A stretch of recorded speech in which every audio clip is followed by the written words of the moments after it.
Assalamualaikum warahmatullahi wabarakatuh.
Innal hamdalillah nahmaduhu wa nasta'inuhu wa nastaghfiruh wa na'udzu billahi min syururi anfusina wa min sayyiati a'malina may yahdihillahu fala mudhillalah wa may yudlil fala hadiyalah. Asyhadu an la ilaha illallah wa asyhadu anna Muhammadan abduhu wa rasuluh. Allahumma salli ala Muhammad wa ala ali Muhammad. Rabbi shrah li sadri wa yassir li amri wahlul 'uqdatam min lisani yafqahu qawli. Qala Allah Ta'ala fil Qur'anil Karim, a'udzu billahi minasyaitonir rajim. Ya ayyuhalladzina amanu taqullaha haqqa tuqatih wa la tamutunna illa wa antum muslimun. Wa qala Allah Ta'ala fil Qur'anil Karim, inna fi khalqis samawati wal ard wa ikhtilafil laili wan nahari la ayatil liulil albab. Wa qala Allah Ta'ala fil Qur'anil Karim, ya ayyuhan nasu kulu mimma fil ardi halalan thayyiba wa la tattabi'u khutuwatis syaitan innahu lakum aduwwum mubin. Wa qala Allah Ta'ala fil Qur'anil Karim, ya ayyuhalladzina amanu qu anfusakum wa ahlikum naro. Amma ba'd. Ma'asyiral muslimin, hafizakumullah. Segala puji dan syukur marilah kita panjatkan kehadirat Allah Subhanahu wa Ta'ala, yang dengan nikmatnya hari ini kita bisa hadir di masjid yang mulia ini untuk menunaikan ibadah sholat Jumat.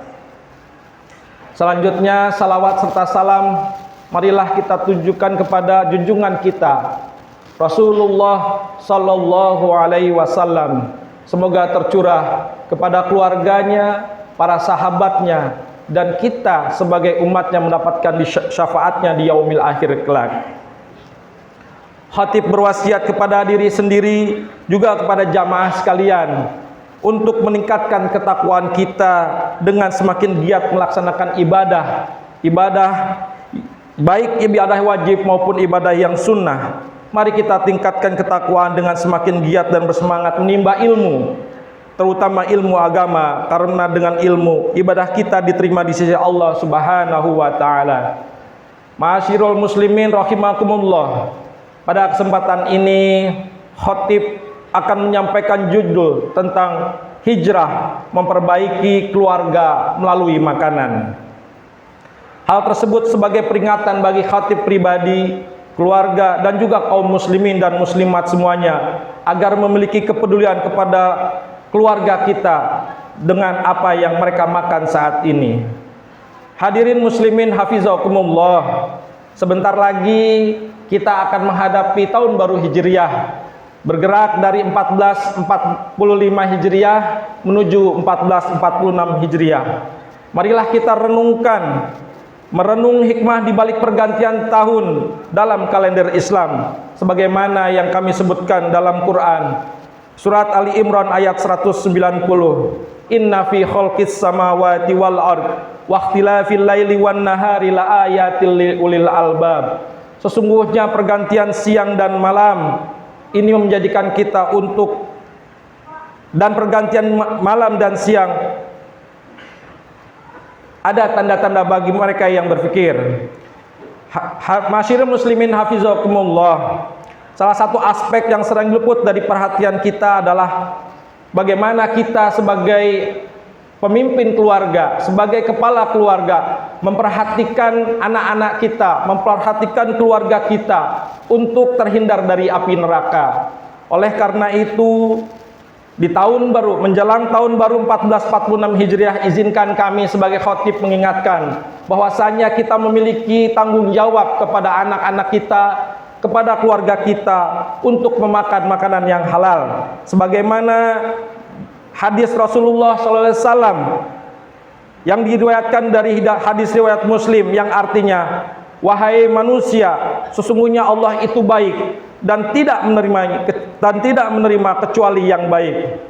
Salah satu aspek yang sering luput dari perhatian kita adalah makanan yang kita konsumsi. Makanan bukan hanya sekedar sumber energi fisik, tetapi juga memiliki dampak yang signifikan terhadap kesehatan rohani maupun moral kita. Dalam konteks makanan, ini berarti bahwa makanan yang kita konsumsi haruslah halal. Bukan hanya halal, tapi Islam juga mengajarkan tentang thayyib, yaitu yang baik dan berkualitas. Halal berarti diperbolehkan menurut syar'i, sementara thayyib berarti baik dari segi kesehatan maupun kualitasnya. Hadirin sekalian rahimakumullah, seringkali kita mengabaikan kualitas makanan yang kita konsumsi, padahal makanan yang sehat, padahal makanan yang tidak baik dapat mempengaruhi kesehatan fisik kita dan juga ibadah kita. Rasulullah SAW bersabda, Keberkahan ada di rumah kalian dengan memakan makanan yang halal bagi kalian. Hadis riwayat Ahmad. Selanjutnya, berkenaan dengan makanan, permasalahan bangsa dan dunia saat ini adalah tentang bagaimana penguasaan teknologi makanan. Semua teknologi sektor makanan dikuasai dan orang berlomba-lomba untuk menguasainya. Fenomena permasalahan kesehatan, sosial, dan juga kejahatan, bahkan penyimpangan seksual tidak erat kaitannya dengan pola makanan suatu bangsa. Kita perhatikan di lingkungan kita saat ini, bagaimana kita dicekoki dengan makanan-makanan yang instan, yang tidak membuat kita maupun individu kita sebagai seorang muslim untuk bisa sehat. Fenomena saat ini, anak-anak kita justru bersikap aneh atau bahkan diri kita bersikap aneh ketika memakan makanan yang bergizi, melihat sayuran maupun melihat buah-buahan. Kita dan anak-anak kita dibanjiri dengan makanan-makanan dan minuman yang memiliki kadar gula di ambang batas. Menurut data bahwa tahun 2030, maka perkembangan penyakit diabetes di antara kita akan menembus angka 30 juta orang. Sementara itu berdasarkan data, artinya penyakit diabetes ini meningkat 70 kali lipat yang akan kita alami di bangsa kita ini. Penyakit diabetes dan gagal ginjal serta penyakit-penyakit lainnya bermunculan bagai jamur di musim hujan. Tentunya adalah sebuah keanehan. Penyakit ini dulu adalah penyakit orang-orang kaya, tapi fenomena saat ini penyakit tersebut ada di kalangan kita, bahkan di anak-anak kita. Dengan kondisi seperti ini, bagaimana mungkin jika sudah sakit kita bisa melawan segala bentuk kebatilan di sekitar kita atau membebaskan Al-Aqsa pada umumnya? Apabila kita maupun generasi selanjutnya dalam keadaan sakit dan tidak prima, sungguh amat mudah bagi musuh-musuh Islam akan melawan umat Islam dikala mereka tidak dalam kondisi prima. Para sahabat Nabi mencontohkan bagaimana mereka memperhatikan makanan yang mereka konsumsi. Mereka selalu memastikan bahwa makanan yang masuk ke tubuh mereka adalah halal dan thayyib. Ini membuat mereka memiliki kekuatan fisik dan mental yang luar biasa dalam menjalani perjuangan dakwah Islam. Kemenangan demi kemenangan muncul karena salah satu faktor makanan yang mereka makan. Selanjutnya, contoh berikutnya Umar bin Khattab. Khalifah Umar dikenal sebagai tegas dalam hal makanan halal. Beliau pernah memeriksa asal-usul makanan yang dihidangkan kepadanya untuk memastikan kehalalannya. Ketegasan ini menunjukkan pentingnya makanan halal dalam menjaga kekuatan dan keberkahan dalam kepemimpinan dan perjuangan beliau. Jelaslah sudah bahwa ini harus kita perhatikan sebagai kepala keluarga, sebagai pimpinan keluarga. Tentunya kita wajib memperhatikan ini agar generasi kita ke depan menjadi generasi-generasi terbaik. Dengan menghadapi tahun baru Islam ini, mari kita berkomitmen untuk lebih selektif dalam memilih makanan yang kita konsumsi. Pilihlah makanan yang halal dan baik, yang tidak hanya memberikan energi fisik, tetapi juga mendukung kesehatan rohani kita. Waqur rabbik fir warham wa anta khairul rahimin.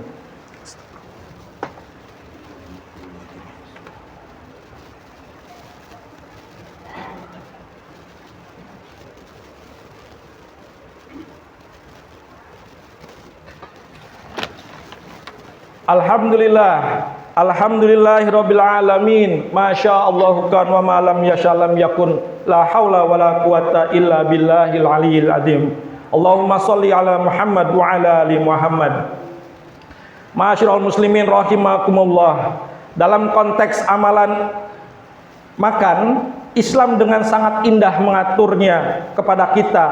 Sebagaimana Rasulullah SAW telah mencontohkan kepada kita tentang adab dalam makan dengan membaca doa. Sebagaimana yang biasa kita doakan, Bismillahirrahmanirrahim. Allahumma barik lana fima razaqtana wa qina adzabannar.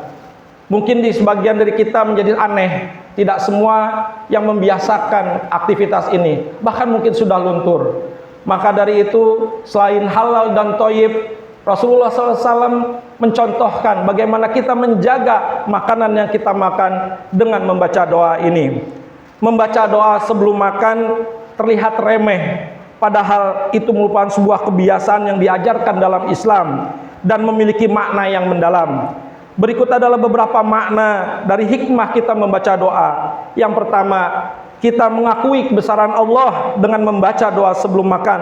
Kita mengakui bahwa makanan yang kita makan adalah rezeki dari Allah, bukan rezeki dari manusia atau siapapun. Ini merupakan akidah bagi kita. Yang kedua, makan dengan berdoa adalah bentuk syukur. Membaca doa adalah bentuk syukur atas nikmat yang Allah berikan kepada kita. Syukur ini bukan hanya dalam bentuk kata-kata, tapi juga pengakuan dalam hati bahwa segala sesuatu yang kita miliki berasal dari Allah Subhanahu wa Ta'ala. Dan yakinlah ketika kita bersyukur, maka Allah akan mengganti dengan nikmat yang lebih banyak lagi. Yang ketiga adalah memohon keberkahan. Doa sebelum makan adalah permohonan pada Allah agar makanan yang kita konsumsi diberkahi.